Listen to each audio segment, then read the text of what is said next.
At our engagement ceremony, my fiancé, Daniel, openly flirted with another woman, enjoying himself immensely. In a fit of rage, I rushed over but ended up falling down the stairs and breaking a bone. When I woke up in the hospital, I saw my childhood friend Chris sitting by my bedside, peeling an apple that was almost down to the core. "Chris, what are you doing here?" Eat. He held up the apple, almost shoving the core into my mouth. Suddenly, a familiar voice echoed in my ear. It was Chris's voice. I glanced at Chris secretly, only to see him forcefully pushing the apple core towards my mouth. Here, take it. I grabbed the apple from his hand, took a big bite, and raised an eyebrow at him. She's so cute. That eyebrow raise makes me want to kiss her. I was stunned, unable to react. Why is Anna staring at me? It's making me a bit nervous. Wait, her gaze shifted. She's not looking at me? How annoying. Why is that guy here again? Hasn't Anna suffered enough because of him? My gaze lingered on the pair at the door of the hospital room. My unfortunate ex-fiancé was half embracing his little lover, Lily, with a doting expression.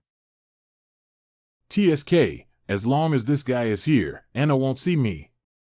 Jealous. I slowly turned my head to look at Chris, mainly because his last jealous was too loud and a bit annoying. Huh? Why is Anna suddenly looking at me? Strange, when the male lead was in front of Anna before, this love-struck little ancestor never looked at me. Could it be that seeing the male and female leads together stimulated her? Before I could digest the meaning of Chris's words, my ex-fiancé Daniel suddenly spoke. Emily, yesterday's engagement party was just a temporary measure to appease the elders and stabilize the company's stock. I advise you not to have any unrealistic expectations, thinking I would fall in love with a woman like you. For some reason, if it were before, I would have felt hurt, would have broken down, would have been hysterical. But now, I just felt disgusted. Especially with Daniel's hair flipping and winking at his little lover after he finished speaking. How did he think that was cool? Sorry, couldn't hold it in, almost threw up. Anna? Is this a side effect? Anna fell down the stairs. Could she have hit her head? I'll go get the doctor. I grabbed Chris, who was about to go get the doctor, and wiped my mouth with my sleeve.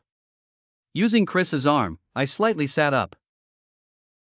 From when we started dating to yesterday's engagement, it's been half a year, right? Daniel and the little white flower beside him had a fleeting look of shame, but it quickly disappeared. Daniel puffed out his chest. That's right, but whether it was dating you or getting engaged, it was all out of necessity. You could have refused. You are the heir of the Yen family, the CEO of Yen Corporation. Why drag it out with someone you don't love? I felt a bit of pain where the cast was, but some things needed to be said clearly today, or it would be harder to handle later. You need to understand, you are only here to appease my family and stabilize the stock price. Don't think you can replace Lily, and don't think you can escape from me. After saying that, Daniel didn't forget to ruffle Lily's hair. Good, that's exactly what I needed Daniel to say. I didn't say anything more, just quietly closed my eyes and lay down. Chris then punched Daniel in the face, driving him away, and called the doctor to check on me. I really don't get it.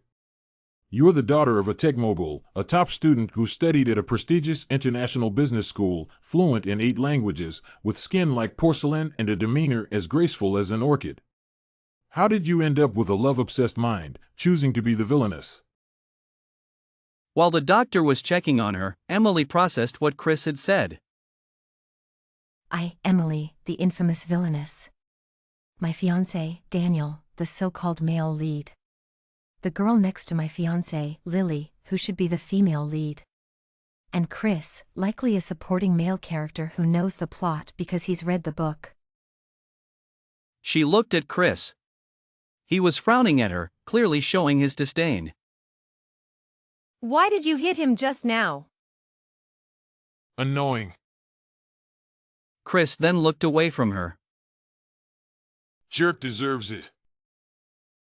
If she couldn't hear Chris's inner thoughts, Emily would definitely think he hated her, and that his annoyance was directed at her. Why don't you like talking to me?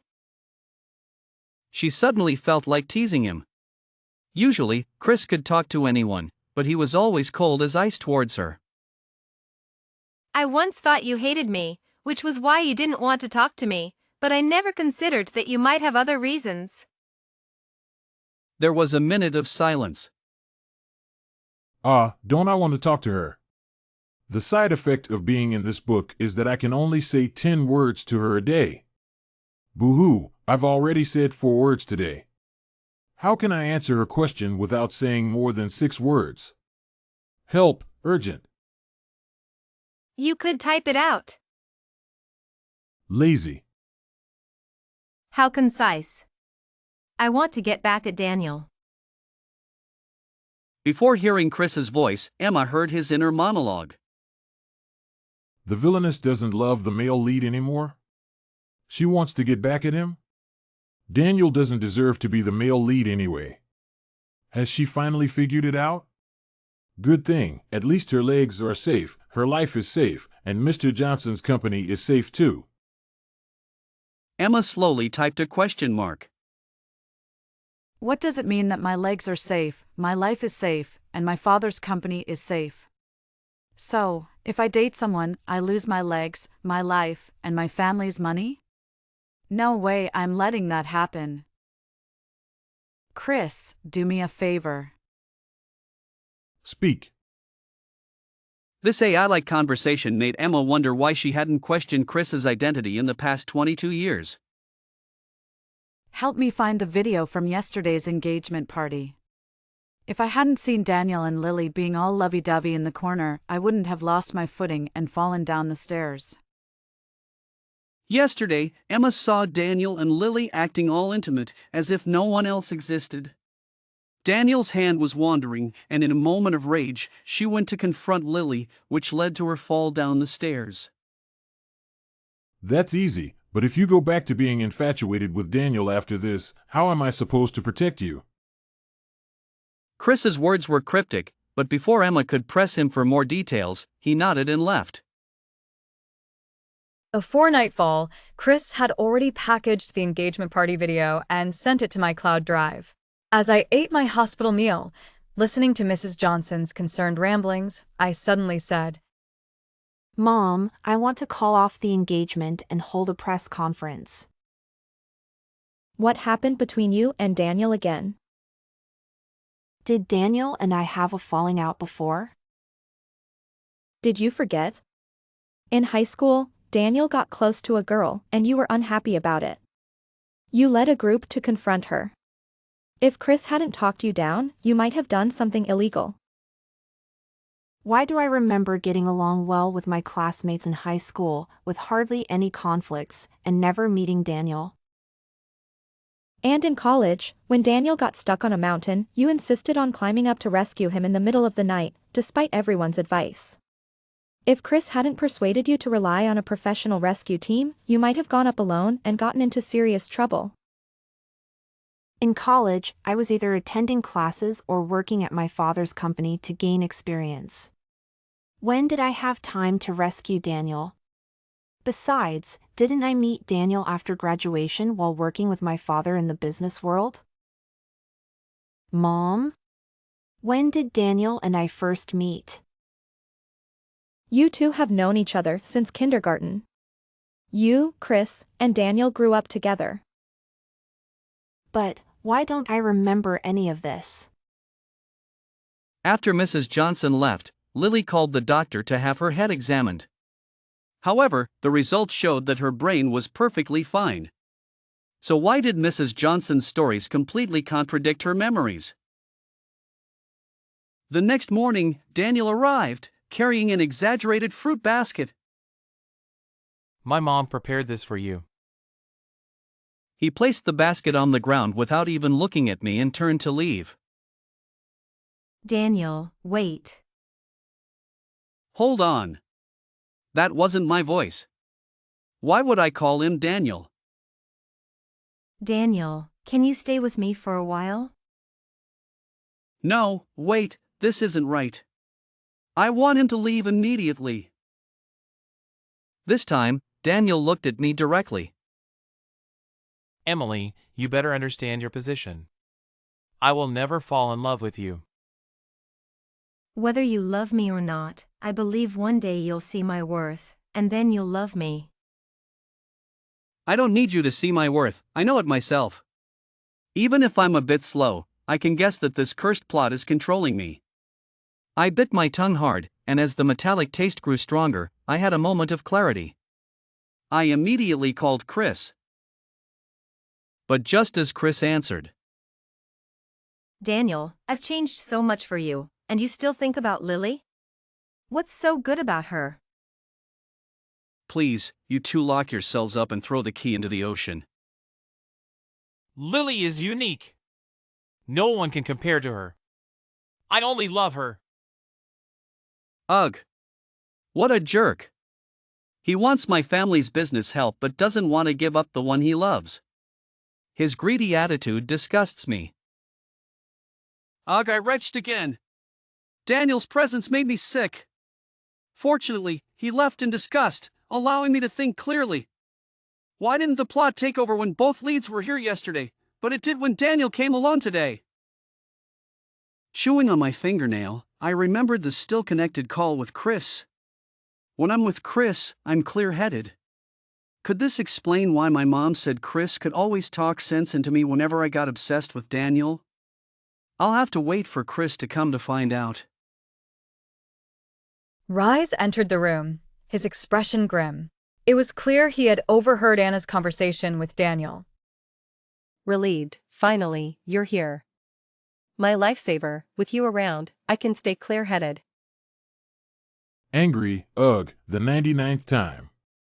One moment she hates Daniel with a passion, the next she's head over heels for him. Serious, what 99th time?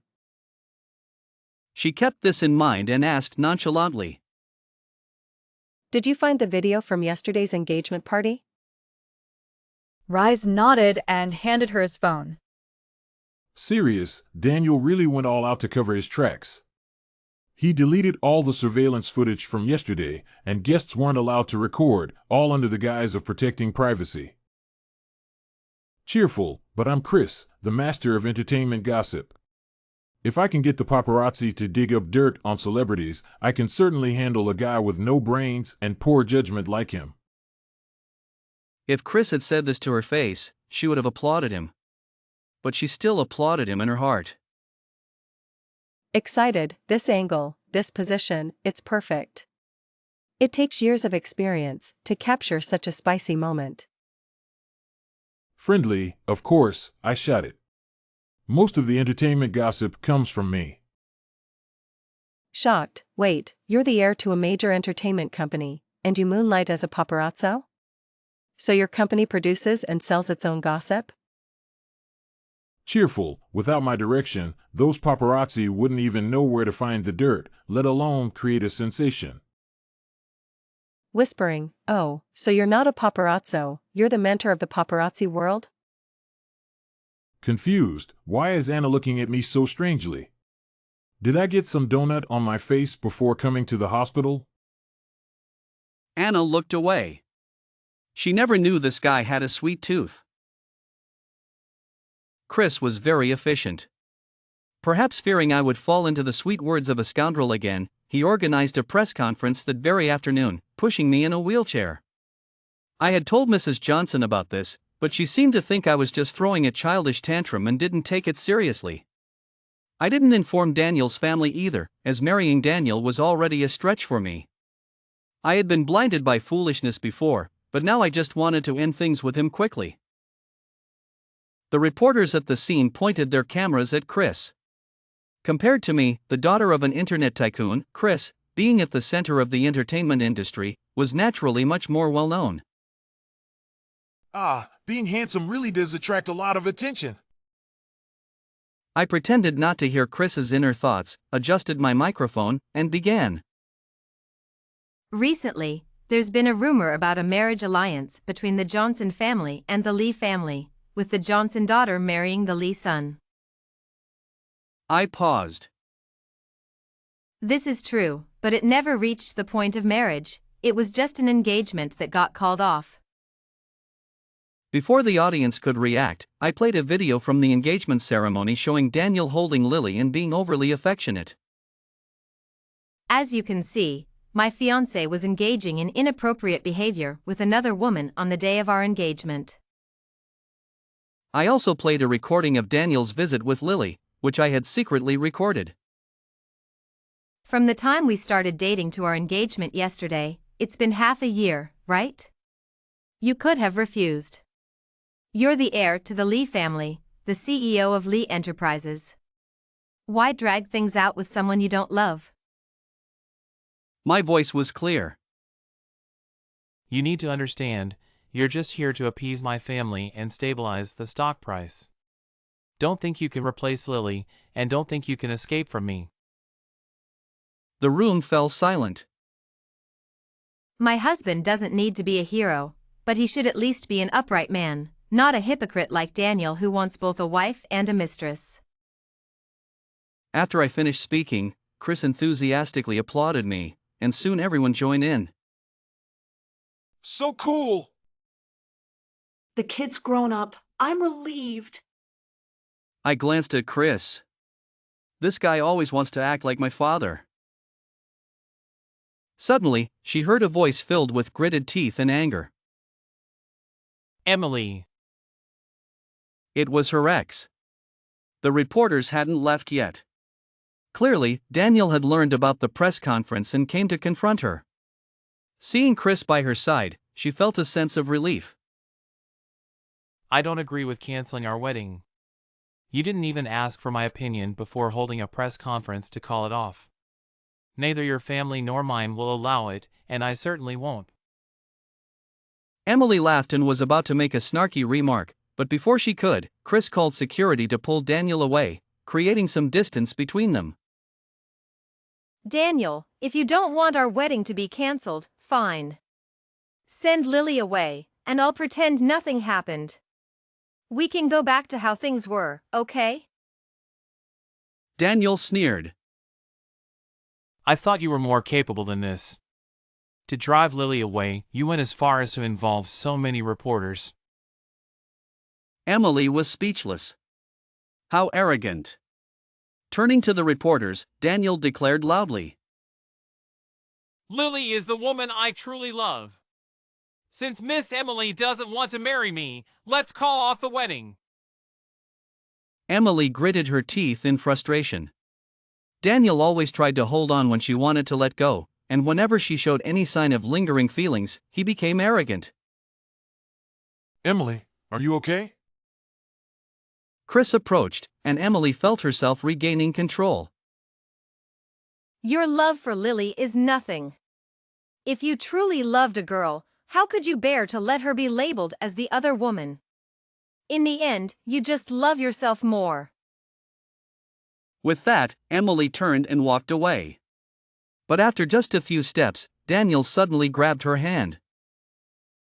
Emily, what do you mean? Without thinking, Emily slapped him. But immediately, that familiar feeling of losing control enveloped her again. Daniel.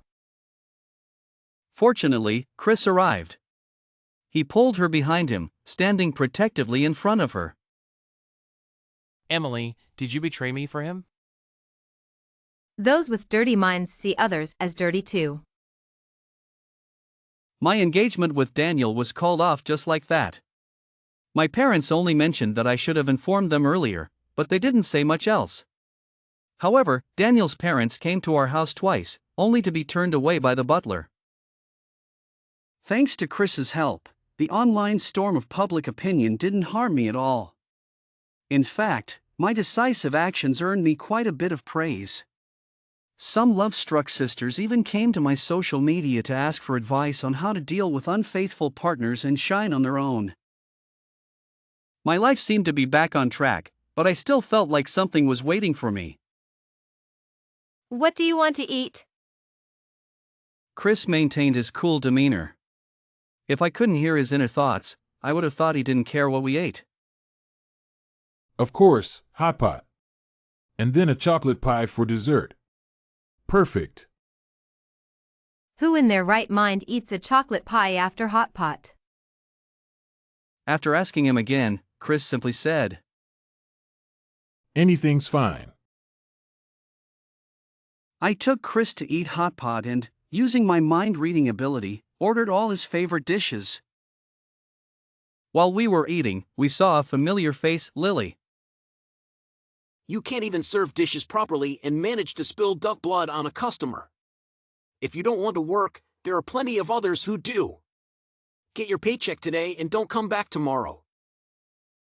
Chris and I pretended not to see Lily and continued eating our hot pot, but Lily spotted us immediately. It's all your fault. You must have arranged for people to make it impossible for me to work anywhere. Chris and I exchanged a puzzled look, unsure why Lily was suddenly acting out. I'm so sorry for disturbing your meal. I'll have her leave right away. The restaurant manager grabbed Lily by the arm and started to drag her away. Stop. Even if she made a mistake, you can't treat a girl like that. Exactly. This must be the power of the heroine, I thought. When the heroine is in trouble, the hero is sure to come. Sure enough, Daniel arrived. It had been a while since I last saw Daniel, and he looked different, more worn out, less confident. The recent public opinion and pressure from my father had taken a toll on him. I wondered if, without me as the so-called villainess, his love with Lily would still be as strong. Narrator, tone, serious. Daniel pushed away the restaurant manager who was gripping Lily's shoulder. Daniel, tone, unfriendly. It's getting cold. You don't need to stay here anymore. Chris, tone, relieved. So greasy. Narrator, tone, serious. Chris and I spoke in unison. Narrator, tone, sad. Lily, having lost face in front of so many people, didn't want to stay any longer. With tear-filled eyes, she tried to pull Daniel away. Lily, tone, sad. Please, let's just go. Daniel, tone, angry. No. The restaurant has to be shut down. Narrator, tone, serious. His overbearing attitude drew the ire of those around us. Random person, tone, shouting, look at that entitled brat. Narrator, tone, serious. Amidst the crowd's accusations, Daniel fled the restaurant like a defeated dog, with Lily following behind, unable to lift her head. Narrator, tone, serious. I raised an eyebrow at Chris, signaling to follow them. Chris, tone, serious. Let's see what's going on. Narrator, tone, serious. We overheard their argument downstairs. Daniel, tone, angry. Why aren't you focusing on your studies? This part-time job is causing trouble. Lily, tone, sad. I'm trying to help my family and show some independence. The manager should have been more understanding. And you, why are you always so harsh? Narrator, tone, serious. Listening to their argument, I realized for the first time that the domineering CEO and the naive girl actually had conflicting values. Their different upbringings led to different perspectives on the same issues, but the so-called villainous plot had smoothed over their external conflicts, deepening their love. Narrator, tone, cheerful. Chris and I exchanged a knowing glance and returned to the hot pot restaurant, only to find our hot pot had been cleared away by the waiter. Chris, tone, sad. Great. Now we're left with nothing. Narrator, tone, cheerful. With no other choice, I took Chris to buy some chocolate pies. Narrator, tone, cheerful. This time, we really had to rely on chocolate pies to fill our stomachs, as we hadn't had enough hot pot. What a bummer! Chris and I were each holding a chocolate pie, eating and walking, when we unfortunately ran into Daniel. So, you two are still together. None of your business. I neither confirmed nor denied it, but honestly, seeing Chris's suddenly bright eyes, I felt a moment of heart flutter. Maybe we would really be happy together. No, this is wrong. You should be my girlfriend, my wife. This is wrong. Daniel suddenly clutched his head, squatting on the ground in pain, muttering something under his breath. What's wrong with him? I quickly pulled Chris away. What if Daniel tried to cause trouble? I had finally gotten rid of Daniel and didn't want to have anything to do with him anymore. Sitting in the car, I realized something was wrong. I couldn't hear Chris's inner thoughts anymore. I tried asking, "Chris, what else do you want to eat?" Normally, Chris would happily list dishes in his mind, but now I heard nothing. I panicked a bit. This was one of the ways I could understand Chris's thoughts. Before, Chris never said much, and I didn't ask him much either. Although we grew up together, our communication was limited. Nothing. When Chris uttered those two words, I was flustered. I took out my phone to type a message, but Chris suddenly sighed in relief. So, the protagonist discovering my true identity can lift the side effects of being in the book. Under my astonished gaze, Chris realized he had misspoken. He tried to cover his mouth and tell me it was a hallucination, but under my pressure, he confessed the truth. When I read the book, I thought you were beautiful and capable. Why would you fall for someone like Daniel? So, I left a bad review for the author, and unexpectedly, I ended up in the book. To punish me for the bad review, the author set a limit for me. I can only say 10 words a day. Yes, you're right. This isn't my first time in the book. I've been in it 99 times before. This is my 100th time. No matter what method I used before, I couldn't prevent you from meeting Daniel. At most, I could delay it. But this time, not only did I delay your meeting, but I also awakened your self-awareness. What? You could hear my inner thoughts all along? I nodded with a smile. What did you hear? I gave him a deathly smile. I heard my childhood friend always wanted to be my father. Chris got a good beating from me.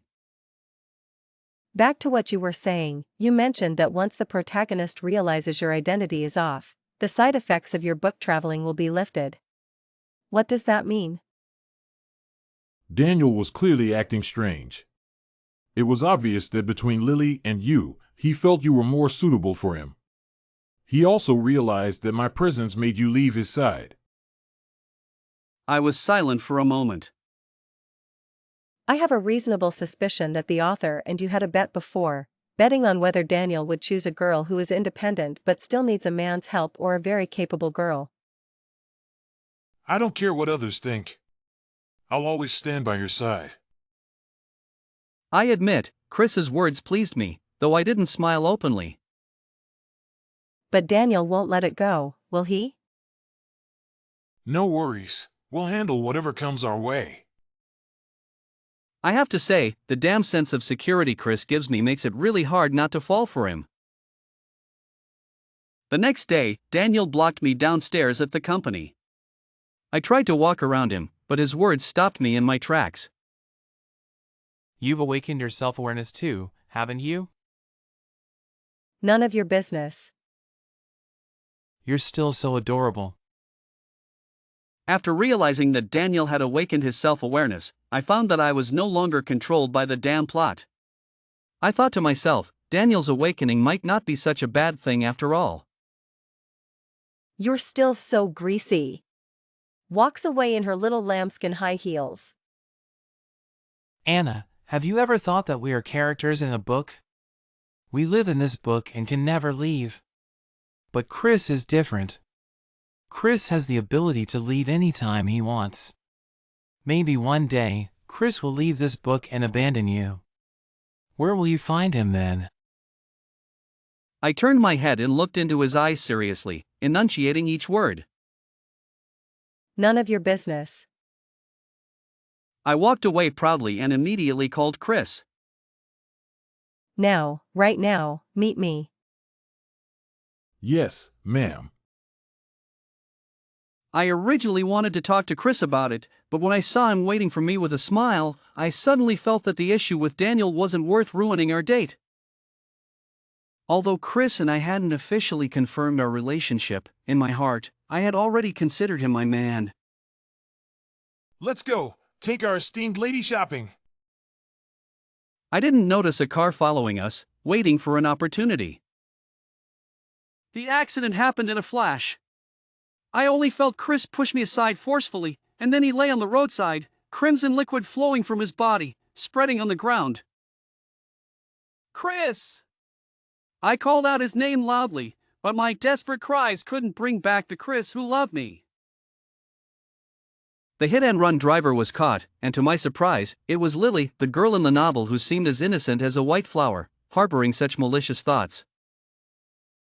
Why did you do it, Lily? As long as you're gone, Daniel's heart will be mine.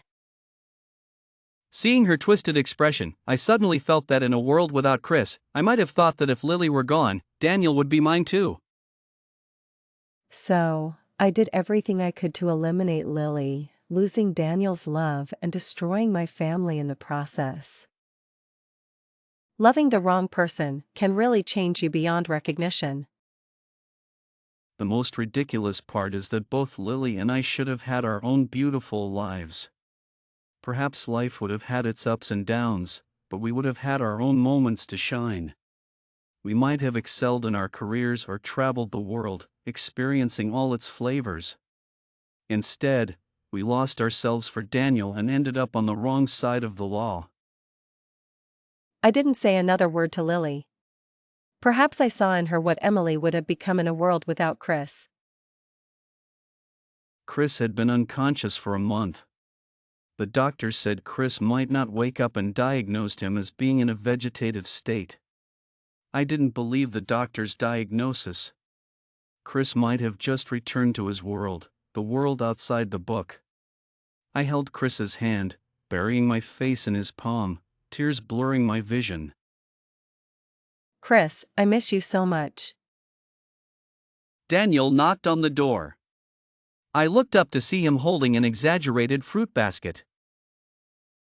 For Chris. Daniel's face was now covered with a thick stubble, and he looked visibly worn out. Anna, I need to talk to you. I knew what Daniel wanted to say. It was nothing more than Chris might not wake up, or if Chris returned to his original world, he wouldn't come back. Things like that. First, Chris will wake up. Second, Chris will come back. Lastly, I love Chris, the self-aware Emily, who loves the Chris who silently protects her. Daniel's mouth opened, and after a long while, he spoke with a hint of pleading. Anna, can we go back to the way things were? I gave Daniel one last look. You always end up driving a girl crazy, whether it's Lily or Emily. If there were another parallel world, I wish it didn't have you in it. After saying that, I ignored Daniel and quietly took care of Chris. I didn't know when Daniel left. That night, as I rested beside Chris, I vaguely felt someone stroking my head. The feeling wasn't like a lover's caress but more like a father's affection for his son. Narrator, tone, groggy. I slowly opened my eyes and caught him in the act. It wasn't a dream, it was indeed Chris, trying to act fatherly. Chris, tone, friendly. Hey, you're awake. Narrator, tone, shy. This time, I couldn't bring myself to be angry. Instead, I threw myself into his arms. I couldn't hold back my emotions any longer. I buried my face in his chest and mumbled, "Chris, I missed you so much." Chris, tone, friendly. I missed you too. You know, I made another bet with the author. Do you want to hear it? I looked up at him, curious. Chris, Tone, excited I bet that we would fall in love. I bet I could change the fate of the wicked supporting character. Narrator, Tone, relieved. I wiped the tears from my eyes. Congratulations, you succeeded. Once Chris recovered, we started preparing for the wedding. It was hard for me to imagine that the first half of my life was like a supporting character in a book. But as I looked at the bright blue sky in the distance, holding Chris's hand beside me, I silently told myself, from today on, I am not a supporting character, but the protagonist of my own life. I am Chris. I ended up in a melodramatic romance novel after cursing the author for writing such a tragic story. I clearly remember the day I entered the book. The author, with a malicious tone, said, "If you think you can do better, go ahead. If you think the supporting character shouldn't fall for the protagonist, then make her fall for you. But you can only say 10 words a day, haha." Alright, I thought this author was really creepy. Only a creepy person would come up with such a ridiculous rule. Initially, I just wanted to have some fun living in the book's world, but I didn't expect Emily, this little sunshine, to walk into my heart. Due to the author's restriction, I could only say 10 words a day, so in elementary school, many people thought I was mute. Some kids even bullied me. At first, I thought I was an adult and shouldn't bother with these little kids, but my lack of resistance made them think I was easy to bully, so they became even more excessive. I wanted to handle it my way, but Emily fiercely scolded those kids who called me mute. At that moment, I felt Emily was glowing. But Emily rarely looked at me. The first time I entered the book, Daniel, Emily, and I grew up together, but Emily only had eyes for Daniel, and my presence went unnoticed. The second time, influenced by me, I managed to make Emily's childhood revolve around me, but in high school, she still met Daniel, fought with classmates for him, and was eventually expelled, leading a muddled life afterward. The third time, I finally prevented Emily from fighting for Daniel, but in college, Daniel got trapped on a mountain, and Emily risked everything to save him. She rescued Daniel but lost her own life. I thought I could never change the fate of the characters in the book, but on the 100th attempt, I suddenly noticed Emily starting to pay attention to me. She cared about my feelings and sought my help. I felt a sense of joy seeing her grow, and I secretly hoped she might notice me. Perhaps my efforts paid off, or maybe my sincerity moved the heavens, but I could feel Anna's feelings for me changing. I was elated. Until the day Lily drove her car towards us, I suddenly felt cowardly. I didn't dare to confess to Anna formally, fearing she would reject me. But if I missed this chance, would I ever meet Anna again? I couldn't bear to miss Anna, couldn't stand her world being filled with that jerk Daniel. I negotiated with the author, using the promise that Anna and I would fall in love as a bargaining chip to return to the book's world. I knew the author had already compromised. Otherwise, with such an obvious situation, why would the author bother to bet with me again? On our wedding day, I promised Anna, be the best version of yourself. The one I love will always be the real you. The end.